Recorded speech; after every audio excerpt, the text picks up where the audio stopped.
going to be welcoming everybody to this wonderful panel that we have here from the American Lung Association. We're very lucky to be joined by these two incredible physicians as well. I'm Coleen Sullivan. I'm a news anchor over here at Channel 7. I've been a news anchor for 20 plus years, and I feel very lucky enough to sort of dabble and understand lots of different topics, but certainly we're going to be doing a deep dive into lung health in this speaking series. I think that a lot of us know why we're here. We want to know more about lung transplants. I know that some people are considering a lung transplant. I know others are possibly knowing someone who's recovering from a lung transplant. But we have a lot of people here joining us today, as well as our Better Breathers team, which I know that several people, this is going to be sort of the meeting ground for them. But let's talk about a couple sort of alarming statistics. We do know that about 37 million Americans live with a chronic disease, a chronic lung disease like asthma and COPD, and it also includes emphysema and chronic bronchitis. Very concerning. I know that the lung diseases are sort of spiking as well. From 1980 to 2014, more than 4.6 million Americans died from a range of chronic respiratory illnesses. And researchers reported with nearly 31% spike over 35 years. So I know that we're trying to get to the bottom of this. We do know that obviously a lot of research is being done to sort to mitigate this. But again, we're going to be here. We're going to be answering some questions. I'm certainly going to be fielding some questions and then posing them to the doctors. But if you have a certain physician you'd like to hear an answer from, please go ahead and maybe identify them. But both of our physicians can also talk to us. But we're going to be joined by, we have Dr. Reinaldo Rampolla. He's going to be joining us first, the medical director of lung transplant at Cedars Sinai. And then we also have Dr. Dominick Megna. He's the Cedars Sinai surgical director of lung transplants. So again, we're going to get right to it. We're going to start introducing Dr. Rampolla as the medical director of the lung transplant program. He completed his postdoctoral fellowship training in lung and heart-lung transplantation at Harvard University School of Medicine and pulmonary and critical care fellowships at Tulane University School of Medicine in New Orleans. Prior to joining Cedars Sinai, Dr. Rampolla served as the medical director of lung transplantation at Ochsner. I'm going to have to ask you, just in case if I'm saying that correctly, Ochsner Medical Center, successfully developing the transplant program over a decade. Dr. Rampolla holds a Master in Health Informatics and Analytics from the Milken Institute School of Public Health at George Washington University in Washington, D.C. At Cedars Sinai, he leads an accomplished multidisciplinary team of transplant pulmonologists and care providers. So we're going to first talk to Dr. Rampolla. You have a presentation that you put together for all of us to enjoy and learn from. So welcome. It's good to see you.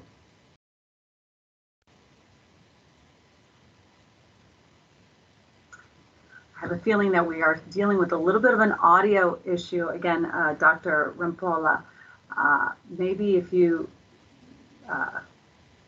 I'm not going to act technical at all on this one, but and maybe Dr. Megna, can you just say hello, just to make sure? Hear me now? Oh, I can. Okay, good. We Okay. can hear you now. Do you want to take it away? I know that you have hi. a presentation. Oh, perfect, Dr. Megna. Thank you. All right, Dr. Rampolla, your turn. All right, so, hi everybody, I'm Dr. Rampolla. I'm the medical director of lung transplant here at Cedars Sinai. And I'm very happy and honored to be here today talking to all of you. I'm gonna give a quick slide presentation. It's about 15 slides where I'm gonna be talking a little bit of a lung transplant. Bear with me, it's a little bit complex, terms. I'll try to be as explain them as much as I can, and please, if you have any questions, I believe you can put them in the chat so it can be clarified later. Okay.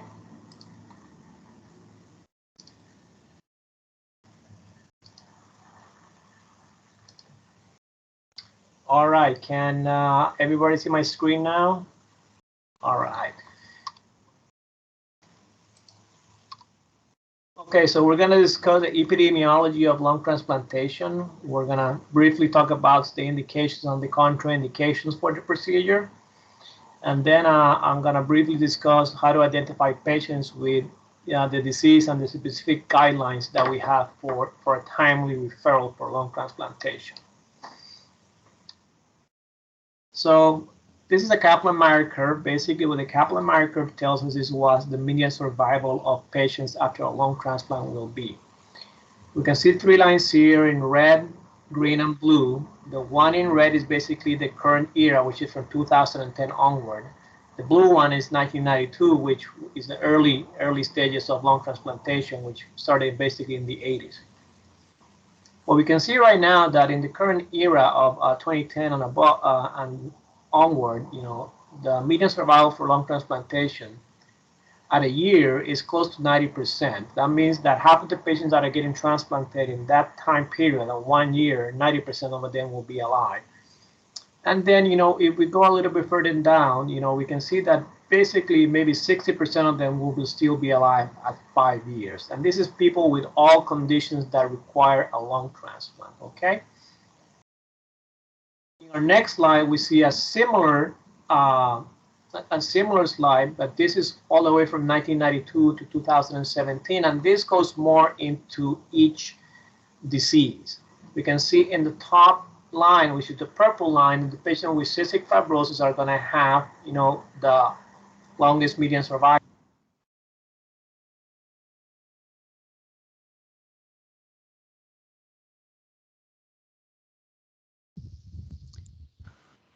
Dr. Rampolla, I think we've lost your audio again.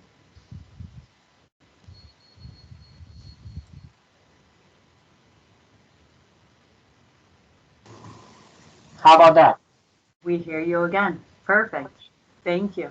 So as I was saying, the top line and the purple line, which is the cystic fibrosis patient, are going to historically have the best survival compared to patients with COPD or idiopathic pulmonary fibrosis that have, a worse survival compared to the CF patients. And in the middle, we're going to see patients with pulmonary hypertension, alpha-1 antitrypsin deficiency, and other interstitial lung diseases that are not IPF.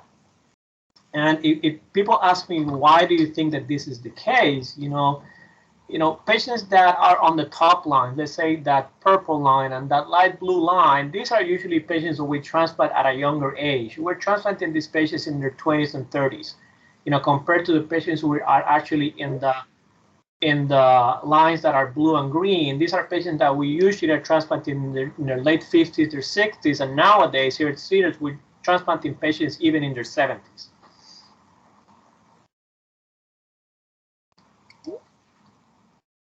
On our next slide, this is what we call the conditional survival. Basically, what this means that if the patient survives 1 year after transplant, then their survival afterwards is actually going to be longer if we include it all together. So this is a better idea for us, of if you require a lung transplant and we know that you do well after the first year, then we can say that if you have, for example, idiopathic pulmonary fibrosis, then we know that your survival, your median survival is 50% is going to be about 7 years, which is much better to the all-comers. So very important for us.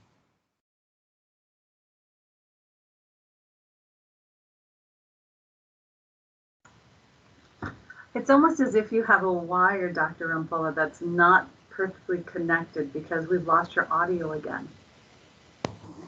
Can you hear me now? I can hear you now. Actually, the problem is that I have to be switching microphones for some reason or another. Oh, how tedious for you.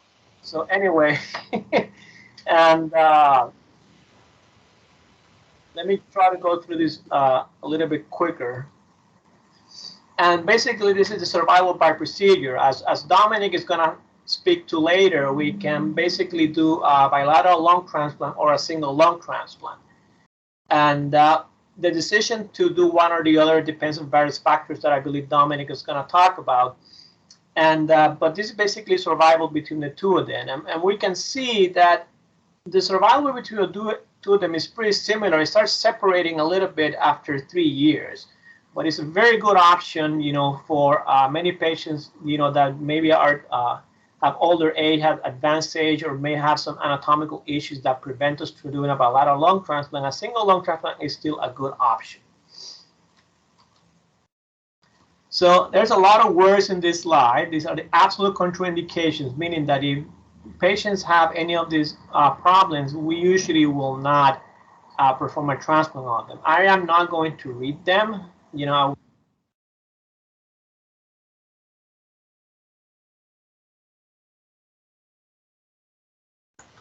Hi again. So as you keep switching back your microphones, I don't know how. I know it must be very challenging. I don't know if there's an easy remedy to that. But just whatever you go from back and forth, Dr. Rampolla. I don't know. Yeah, can you hear me now? I can hear you now. Yeah. So on this slide, I'm not going to read all of the slide because, it'll take a lot of time. And, the audience can read the slides, and if they have a question, I can answer it later. I'm just going to touch on a couple of them, which are the ones that we usually see the most problems when we're seeing patients in clinic. So malignancy, history of cancer. If you have a history of cancer, and cancer for any type, it doesn't necessarily mean that you cannot get a transplant, but depending on the cancer, we would like for you to be cancer-free for anywhere from 2 to 5 years before we can consider you for a lung transplant. Okay? Obesity, we know that there's a big problem with obesity in the country, and we gauge obesity by the body mass index, and if the patient has severe obesity with a body mass index of over 35, usually, and if they cannot lose the weight, we will not consider them for lung transplantation. And another problem that we see, it's absence of adequate, reliable social support system. What this means is like people cannot go through a lung transplant alone or any organ transplant alone.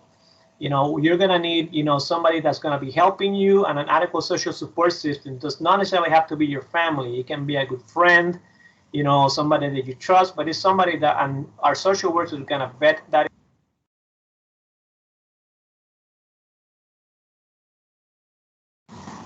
Can you hear me now? Somebody that's going to be there for you basically 24/7. That's going to be what an adequate social support system is. And unfortunately, sometimes we have issues with people having adequate social support. Relative contraindications are basically patients don't necessarily, we're not going to turn them down for transplant, but are things that we need to have a closer look at, make sure that we're treating them if they're untreated, and we can see if age and obesity here also are considered, like these are based on some guidelines from the International Society of Heart Lung Transplant. So they say over 65 should be a relative contraindication, but here at Cedars we basically transplant up to 75 years of age. But then again, if we're going to transplant somebody at 75 years of age, that patient basically cannot have any other contraindication. It has to be like the only relative contraindication they have. And then if obesity, if their BMI is less than 35, being 30 to 34, we can also consider that patient if they otherwise have no other problems that we need to address, and they are strong, they're not frail, and they're otherwise healthy.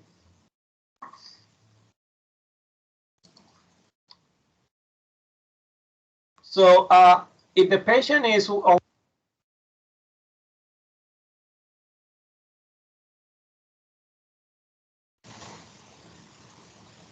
okay, there we go again.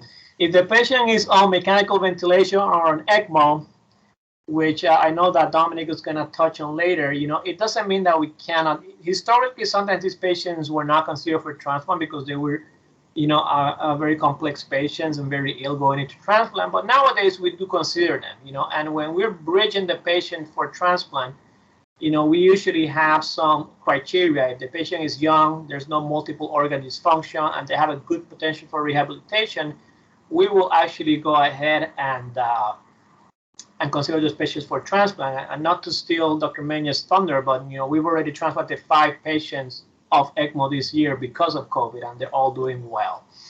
And it's not recommended if obviously they have septic shock, multi-organ dysfunction, prior prolonged mechanical ventilation, advanced stage, or obesity.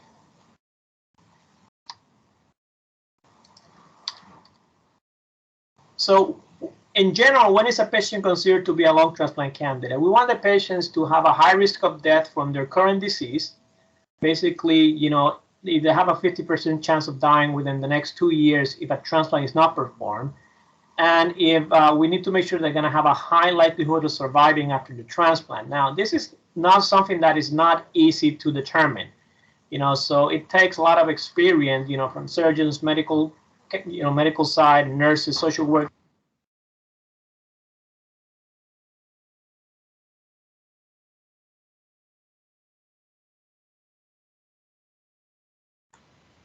Dr. Rampolla? Yeah, hello. Hi. Okay, I just wanted to make sure. It just took a No, minute. I actually have like a little sound gauge here, and I see when it goes dark. Oh, okay, perfect. So like I was saying, it's very difficult to be able to determine this risk of death and likelihood of survivals. You know, like patients in the best condition can, for X or Y reason, have a poor outcome, or patients that we think are not in the best condition going to transplant can have a phenomenal outcome. So this is all very difficult to determine. That's why we need a multidisciplinary team to determine the candidacy for these patients. So I'm gonna, again, a lot of words here. I'm gonna just touch on a couple of points, you know, because this is very important. It's like, when should we be referring patients for transplant, you know, for the pulmonologists on the audience, other physicians, or family members or patients. You know, for example, let's start with interstitial lung diseases. These are the patients that are told that they have pulmonary fibrosis or IPF. You know, those are basically the buzzwords that you need to think of when we say interstitial lung disease. So as a transplant pulmonologist, when would I like this patient to be referred is at the moment that the patient is diagnosed. You know, if the patient, you know, goes to the physician because they're showing some breath and they do an evaluation and determine that the patient has interstitial lung disease, that is when the patient needs to be referred for a lung transplant. It does not necessarily mean that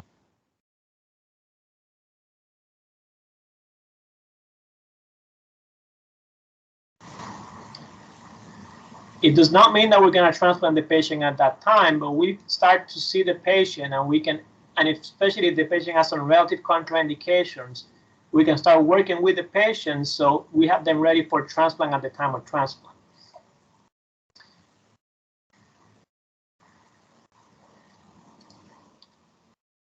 On patients that have cystic fibrosis or bronchiectasis, you know, the right time for referral is basically when the patient has a decrease in their forced expiratory volume on the 1 second or the FEV1.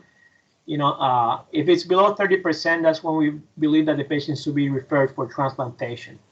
Okay, with the cystic fibrosis of the bronchiectasis population, another thing that I also like to discuss with my referring physician is that if they are having increasing antibiotic resistance, that means that if the patients are getting hospitalized more often because of infections and the antibiotics that they're using are no longer working, that should also be a trigger for referring the patient for transplant.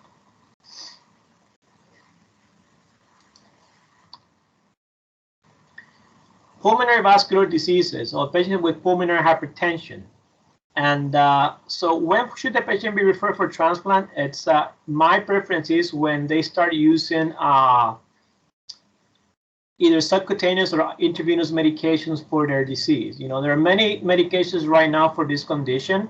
You know, there's usually maximal therapy for this condition is 3 different types of drugs. But at the moment that the patient starts either like the intravenous, you know, pulmonary vasodilators or the subcutaneous pulmonary vasodilators, or actually by the time when this was published, they were not included the inhaled pulmonary vasodilators. So, you know, but when it is decided that the patient needs to start his medications, this is when I believe that the patient should be referred to for transplant evaluation.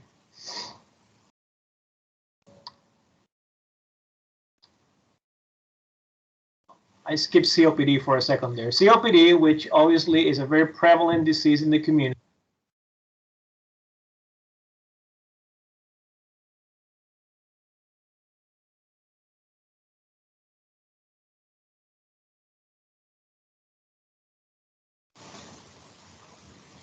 There we go.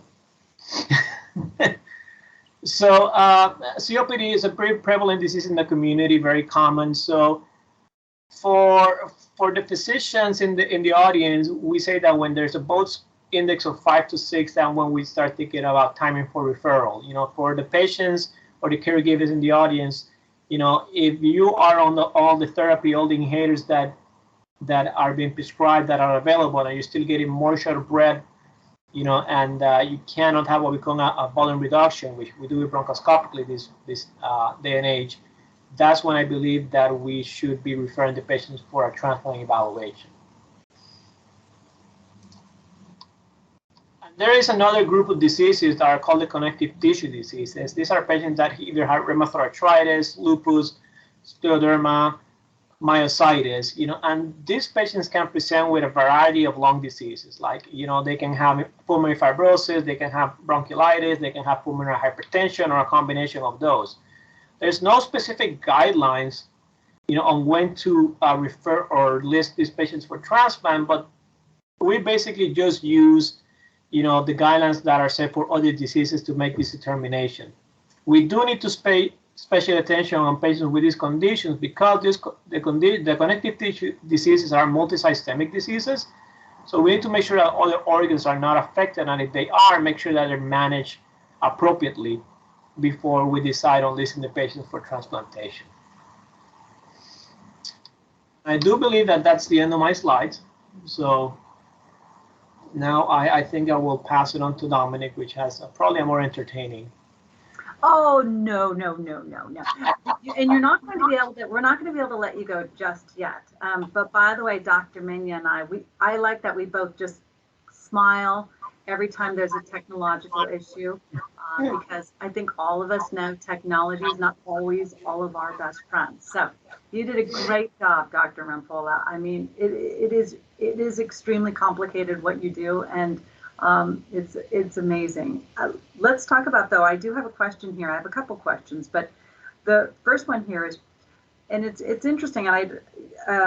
Who is part of the decision making from the hospital on if I'm approved for transplant? Is it a panel of doctors? And if it is a panel of doctors deciding, how many doctors are part of this decision making?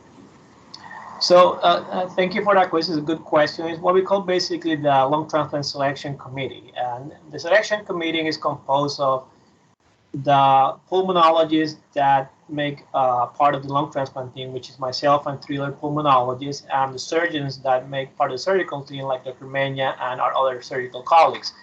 We also have the nurse coordinators that see the patient in the clinic, the social worker, a financial coordinator, dietitian, and that also will give their opinion on the patient's candidacy or not. Depending on the patient and if any other condition that we need to discuss, we can include other physicians like cardiologists, infectious disease specialists, gastroenterologists, if there is any special consideration we need to discuss. But yeah, they are basically the purpose is to have a multidisciplinary panel in order to make the decision on when these patients should be listed or not. I have a question. I know we were talking about it yesterday, a few of us, but at what point do you, if someone does need a lung transplant and you're obviously looking at their past behaviors, say, smoking, and do you still end up giving them a transplant, or do you end up trying to see if you can work with them to stop smoking and then see if it's on a behavior? I don't really know how that part kind of goes into effect. So yeah, that's actually part of the relative contraindications. Let me see, are my slides still up? Yeah. Okay, let me see if I can put that.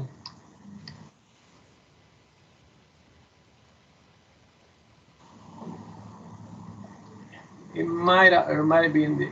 So in the absolute contraindications, we can see that it is substance abuse or dependence. The patient will not be listed. Now, having said that, we actually want to give the patient the opportunity to demonstrate.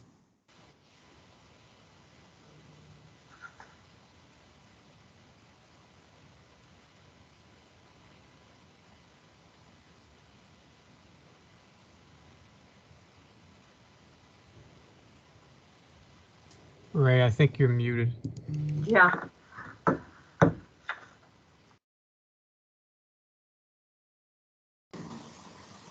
You're not muted anymore, but I know you were still answering that.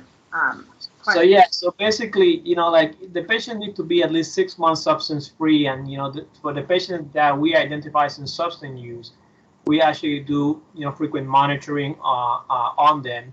We either blood or urine test. Okay, but yeah, most of the patients that come through our clinic, they smoked in the past, but rarely do they smoke still when they walk through our doors. I mean, I'm not gonna say that some of them do, and we need to make sure that they are not smoking.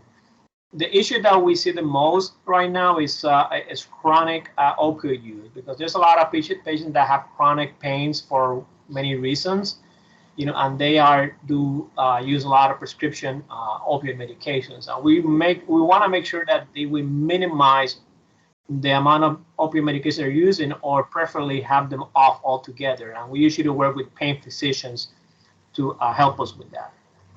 Okay. Well, that obviously there's so many things leading up to being able to go off of opioids and nicotine, but we're going to move forward on to the next part of our panel, and we're going to introduce Dr. Dominick Megna. Dr. Megna, it's good to see you. I feel like you and I keep smiling the whole time because we like, Dr. Rampolla with the mute. One of us, we're here giving you lots of moral support. And I know Dr. Megna is going, I hope my audio stays fine. But let me introduce Dr. Megna. He's also very well accomplished. He assumes the role of surgical director of the lung transplant program. Dr. Megna completed fellowship training in lung transplantation at Duke University Medical Center and heart and lung transplant training at Cedars Sinai Medical Center. He was subsequently recruited to the Department of Cardiac Surgery faculty and served as Associate Surgical Director of Lung Transplantation. Dr. Megna has extensive expertise in extracorporeal membrane oxygenation and multi-organ transplantation, and leads a team of 4 highly experienced lung transplant surgeons. So Dr. Megna, it's great to see you. Thanks for joining us today. Both of you taking time out of your very busy schedules we certainly appreciate it. So now it's your turn. Excellent. Well, we appreciate the opportunity. Thank you to American Lung Association and ABC7. I hope my slides work perfectly for you all. Give me a second here to...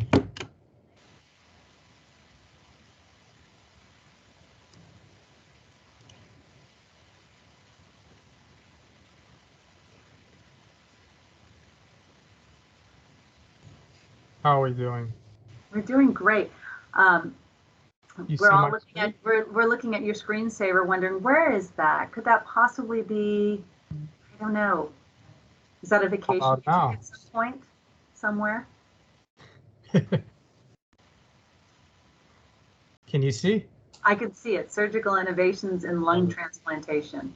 Great. Yeah. Thanks so much for this opportunity. So I hope that this is sort of fun for you all. There's some videos in here that I'll show you. But the goal is to briefly discuss some surgical innovations in lung transplantation and kind of give you some insight into how a surgeon thinks and what we do in these cases. I don't have any disclosures relevant to this. I do have to warn anyone in the audience that's not in the medical field or even in the medical field, some of the content may be graphic. There are some surgical procedures involved here. So what I want to talk about a little bit is, anytime I do one of these talks, I like to briefly, I think it's important to give a little historical background on the field we're discussing. We'll talk about some approaches and techniques of how we do lung transplantation. And unfortunately, talk about COVID-19 and the role lung transplantation has played in that, as well as what we talked about, Dr. Rampolla brought up, which is ECMO, extracorporeal membrane oxygenation, a big fancy word for a sort of heart-lung machine that we use to support patients, before, during, and after lung transplantation. And then again, one of the issues we're still crippled with to this day is donor shortages. So I'll talk about a few techniques we're using to improve our donor outcomes.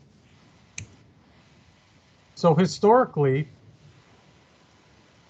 lung transplantation, this is the first paper written on the first lung transplant case. Sure, many of you have not read this paper, but It's quite interesting, the history of this first lung transplant. It's pretty fascinating. The first lung transplant, the recipient of this was actually a patient with a lung cancer who was a prisoner back in those days.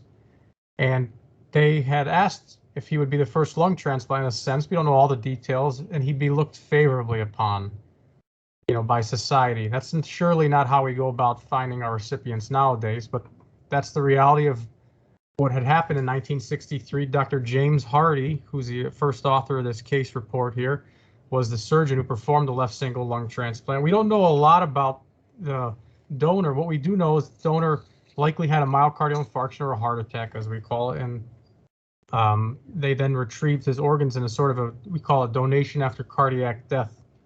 And that's how the first lung transplant went. This patient survived 18 days. He was on immunosuppressive therapy that they were using at the time. At this time, cyclosporin was not yet developed for this purpose. He eventually succumbed to renal failure and infection. And through the next amount of years, we're talking about 1963 to 1973, several attempts were made, but there's not a lot of success to performing further lung transplantations, which we would describe as successful. So in 1983 was the first successful lung transplant, single lung transplant in that case, performed at the University of Toronto. And this patient lived 6 years. And then at Toronto, again, the first successful, I have written here, BOLT, which we describe as a bilateral orthotopic lung transplantation. So a big fancy term for a double lung transplant.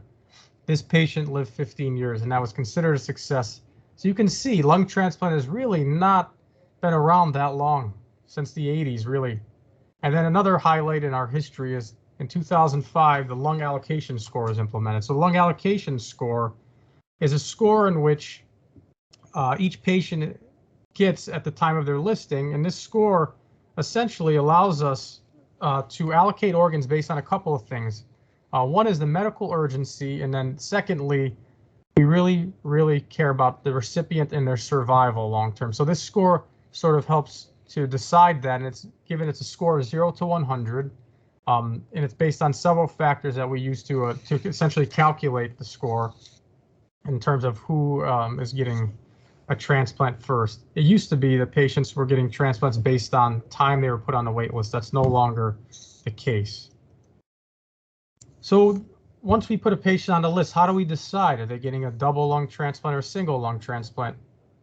There's a lot of fancy words on this list, a lot of medical jargon, but I don't want to bore you all with that. Some of you may not understand all these fancy words, but essentially we're allocating and deciding who gets a double versus a single lung transplant really based on age and the patient's comorbidities and the disease state. So patients who have, most commonly we see pulmonary fibrosis and patients with emphysema or COPD. Both of these patient populations can get both a double or single lung transplant. A lot of it has to do with their current state and age, how many comorbidities they have. It's much easier to tolerate a single lung transplant, especially patients who we start reaching over the age of 65. But we can go into more detail if anyone has any questions of that, but not to make it too complicated on you all.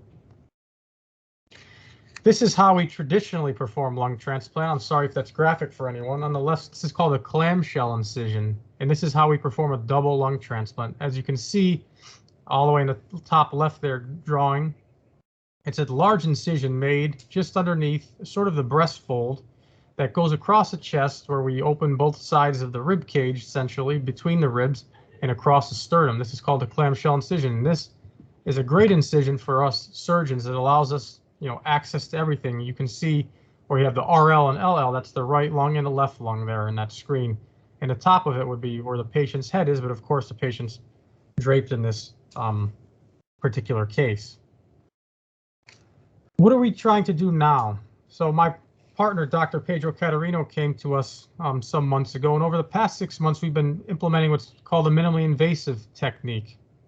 This technique involves two small, what we call anterior thoracotomy incisions. They're roughly 3 to 4 centimeters in length, and it requires us to use instruments typically used in valve surgery that we use as cardiac surgeons, these long instruments. And I'll show you in another slide a little video of how we do this. And then we also utilize small little incisions on the side to allow us to place clamps and ports through to so that we can place other instrumentation through. So here's a quick video of a recent procedure Dr. Caterino and I are performing. As you can see, those are the long instruments I was talking about.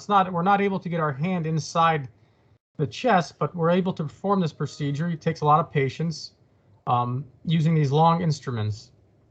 And you can see over there with those sort of the rags and white towels over there, that's the lung. And we're at this point essentially lining up the airway or the bronchus. And then you'll see me lower the lung into the field. And you wonder how such a bigger organ can get into such a small space, but the lung is very, it's an amazing organ where the lung can, essentially open up, expand and deflate. And this is a lung that obviously isn't fully expanded. So you can see me slide the lung into that small space, and then the lung will expand into that space afterwards when we're fully perfusing it and allowing it to ventilate once we've made all our attachments.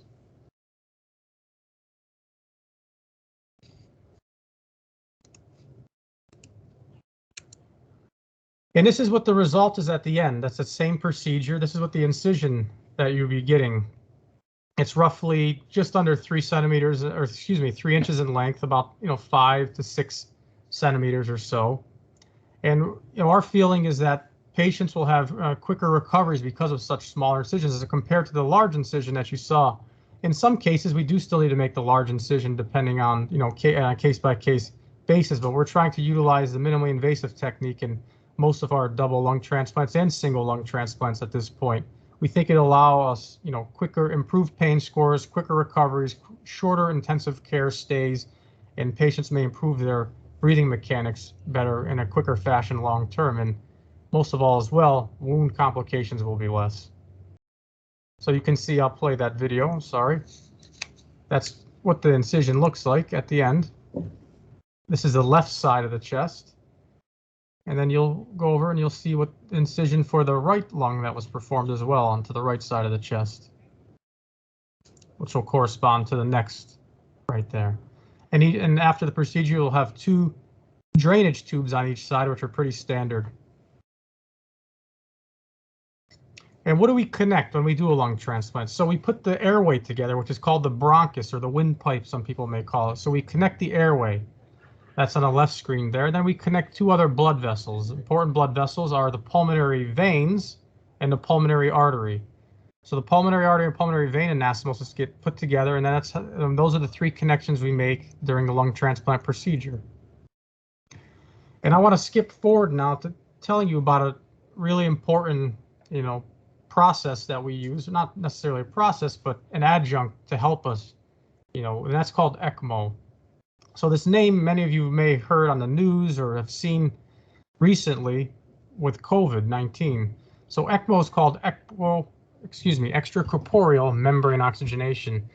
Essentially a big fancy medical jargon for a machine that allows us to drain blood from a patient and then send blood back to a patient. And depending on the way we hook that up, using big veins and arteries in the patient's body, we're able to provide heart and lung, or just lung support, or just heart support in these cases. We're going to talk a little bit more about ECMO and its role in lung transplantation and how we've used it in COVID-19 as well.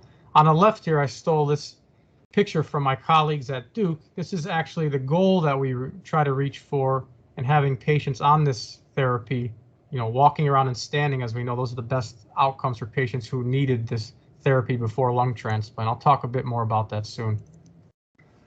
So how does that play a role? So we describe that process as an ECMO bridge to lung transplant. And we do that with what's called VV ECMO, sometimes VA ECMO, which when I say those terms, VV means veno-venous, VA means veno-arterial. So the top one, VV, is what we describe as our lung support. And VA is essentially heart and lung support. We're supporting the circulation as well with VA ECMO. And we use that with patients who have severe pulmonary hypertension. So patients with advanced lung disease, or even patients who have primary pulmonary hypertension, patients with advanced lung disease can have effects on their pulmonary vasculature. So the right heart is pushing against this high pressure system in these lungs that are scarred and unable to work properly. And what that does is cause a lot of strain on the right heart. So we support sometimes the circulation of patients when their right hearts are affected because of their advanced lung disease or primary pulmonary hypertension. But again, as I said, our goal is no matter what version of ECMO we're using, we want patients to be ambulating and walking around if possible, as you can saw from that last picture. So how else do we use it in lung transplantation? So other ways we use it in lung transplantation outside of bridging is we use it in the operating room as well. Traditionally, lung transplants have been performed on cardiopulmonary bypass, or the heart-lung machine that we use commonly during heart surgeries.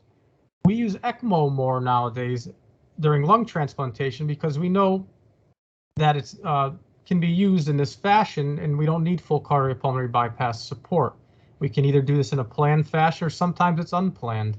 We don't need as much blood thinners when we do this. It causes less inflammation, therefore leading, to less transfusion requirements. And one of the sort of things we try to prevent long-term and in the short term is primary graft dysfunction of our patients. So primary graft dysfunction is something that lung transplant patients still suffer from, and we try to mitigate that starting at the donor hospital and then into the operating room. In patients who do have severe primary graft dysfunction, their lungs aren't working well right after the procedure, we will come out of the operating room or right in the intensive care unit can place a patient on this ECMO lung support to support them while they get through that hurdle. COVID-19 has affected all of us in so many different ways. We were obviously especially affected here in our hospital at Cedars. We took on many challenging cases this past year with patients with COVID-19. We placed many patients on ECMO to either support them and try to let them recover, or this group of patients you see here did not recover. These patients on the top, these are 5 different patients that so far we have transplanted for COVID-19. On the top of the screen here, I'll put my cursor across. These are, you can see lungs that have been ravaged by COVID-19. You can see how diseased they look. Lungs should look like this, excuse me. Lungs should look like this, not this. But these are the results. The bottom panels are the patient's chest x-rays after their lung transplants.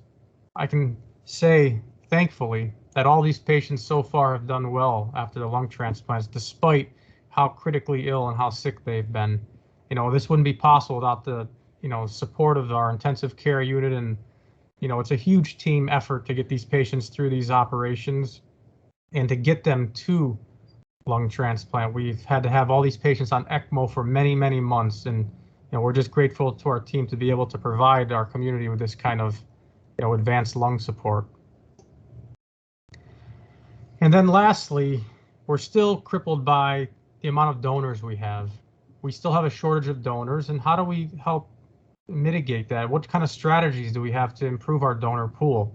So there's 3 things that we can do. We utilize what's called a donation after cardiac death. Typically, and most prominently, we're using donors who have a brain death. So these donors are kept alive, but they have no meaningful brain working at the time. Those are the donors we typically utilize, but we're also utilizing donation after cardiac death donors. And what we know from studies from our registries is that the outcomes for both of these sorts of donors are essentially equivalent. So we're trying to increase our pool of use of donation after cardiac death. And secondly, we're using ex vivo lung perfusion across the United States and across the world as another way to using what would be considered extended criteria donors and being able to recondition lungs. And thirdly, the use of hepatitis C donors has grown in recent years. And this is just an example of an ex vivo lung perfusion machines that we have available across the United States and across the world. I'll play a quick video. These are lungs that were harvested from a donor that are placed on the transmedics. This is a portable device, and you can see they're ventilated and perfused, and they're able to essentially study them over a period of hours to see if they are suitable for implantation at that point. And why do we do lung transplant? And I try to always get this across to patients in clinic. It's not so much that we're trying to add 20, 30, 40 years to your life. That is a goal, of course, but you're coming in with an oxygen tank, you're very weak, you haven't been able to perform your activities that you had been years ago, our number one goal is to improve your quality of life. So when we talk lung transplant, that's the first thing I try to get across to everyone is this is a quality of life procedure. Our goal is to get you back to your normal activities. Whatever that may be. It may be that you just want to be able to, walk outside your house. Others, want to run a marathon. Whatever your goals may be, we'll try to work together to get you to that point. But it comes with a lot of sacrifice. So, lung transplantation is a life-saving procedure, but it comes with a lot of sacrifices in all aspects of the field. So again, thank you for your attention. I'm happy to obviously take questions, and thank you for the opportunity. Great presentation. That was wonderful, Dr. Megna. Very helpful, and usually I have a very hard time looking at surgery, but I was fascinated, particularly fascinated to see how small the cavity opening is to add that large lung. It's incredible, and everything about it is incredible. So I'm not going to keep going on with that part, but we do have a question from Lydia. Is a person who is disqualified from a lung transplant. So if they had a transplant rejection from another organ, possibly cornea in the past, would that be one of the decision factors for if somebody would be qualified for a lung transplant? So a little more clarity. So they were rejected for listing of lung transplant because of a coronary issue? I'll read you the exact way the question was posed to me. From Lydia, is a person disqualified from lung transplant if they have had a transplant rejection from another organ, i.e. cornea, in the past? No, I mean, we actually do have, I have experience, and I'm sure Dominick has, doing transplants on patients that have had other organ transplants. Either they had a previous liver transplant or a previous kidney transplant. Obviously, if their organ has not failed, then there should not be a problem. Now, cornea, that's a little bit, I have not encountered that, but, the eye is not a vital organ. Obviously, it's a very important organ, but it is not a vital organ. So if somebody has had a corneal transplant, if I'm listening correctly to the question, and it didn't work, that does not necessarily mean that they're not going to be a candidate for a lung transplant. Agree. I was going to say, Dr. Megna, do you have the same? Yeah, I agree with that. I missed the question at first. I thought it was a question on coronary artery disease, but the question is very clear to me now. I totally agree with Dr. Rampolla in that sense, just because obviously we're not experts in corneal transplant, but we do transplant patients who have had other sorts of organ transplants, whether they were, rejected or not. Before listing for transplant, we would study all those sorts of things that would lead to possible rejection beforehand, being we check them for antibodies and sort of making sure the tissue matches properly beforehand to try to mitigate any of that issue coming up. And you're about talking, obviously the big goal is for people to get a quality of life. I don't know what age seems to, I'm sure there's a lot of research that's just constantly being done, because just like you said, Dr. Megna, lung transplant is relatively a still evolving new surgery that's taking place. So both of you probably are focusing on that, but you can each answer the question. But quality of life, would you say you're seeing a quality of life? Are you seeing the younger, I don't even know what would be the youngest patient age that you're seeing being qualified for a lung transplant?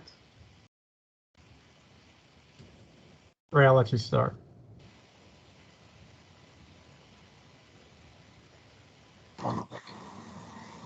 There you go. So, go ahead.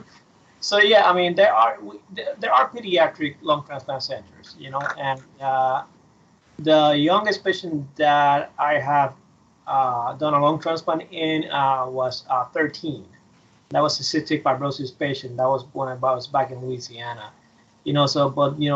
Transplants can be done in infants. Obviously that's specialized pediatric transplant centers that will be doing that, but transplant can be done in infants. And if you go to the other spectrum, when the oldest that I have transplanted, which is here at Cedars, was 75-year-old lady that we did a right single lung transplant on, and she's doing phenomenally well. So.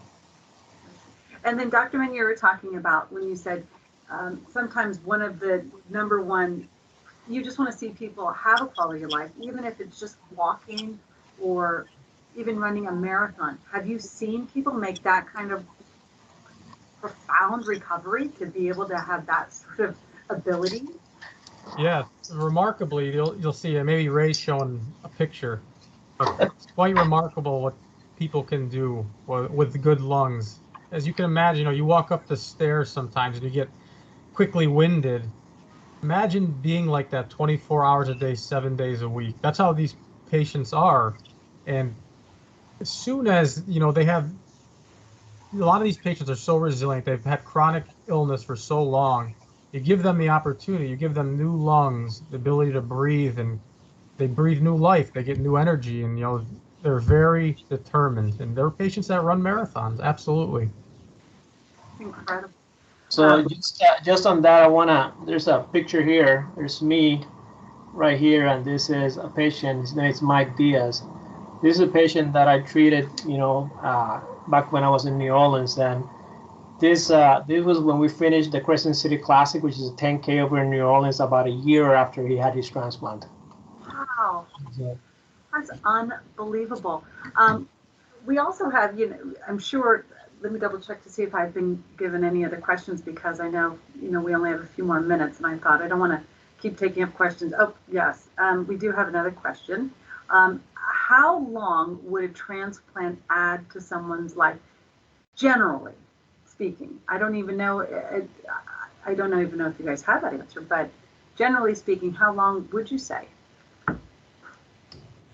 So when we talk about, outcomes of lung transplantation, I always give this caveat to patients, and that's why I always present to them that it's about quality of life. Because if you look at, as a whole, all solid organ transplants, unfortunately, lung transplant sort of lags behind in terms of, survival long term. We always talk about median survival. So if you took 100 patients now, 50 or half of them would be alive. And, now if we're talking about a double lung transplant, it's around, a 6 to 7 year mark. If you look at other sorts of organs that we do, like hearts, livers, kidneys, it's a bit longer for those patients. So that's something I always try to hone in on with patients, to really focus on the quality of life aspect more than anything else, to be quite honest with you. What about you, Dr. Rampolla? Do you see people, you say the quality of life is, 6 to 7, So I get that question. I get that question all the time when the patients walk into the clinic for the first time. I agree with Dr. Megna. Yes, quality of life is very important, but many people want to know exactly how long am I going to live. I get the question, all the time, like, I want to see my daughter graduate from college, or want to be able to see my grandkids. So some people really want you to give them like a solid time, which is extremely difficult.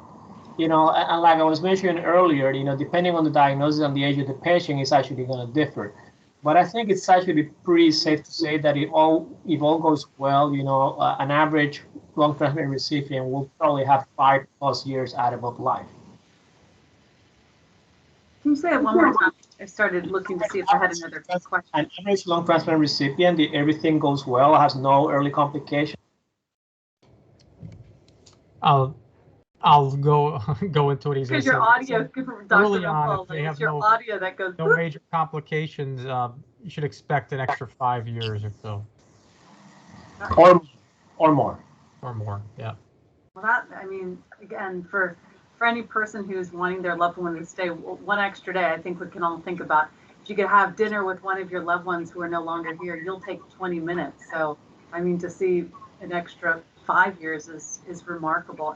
And I don't know what type of research is being done because you can't do an artificial lung, correct? There's no such thing as an artificial lung that can be. transplanted yet. Yeah. Not yet.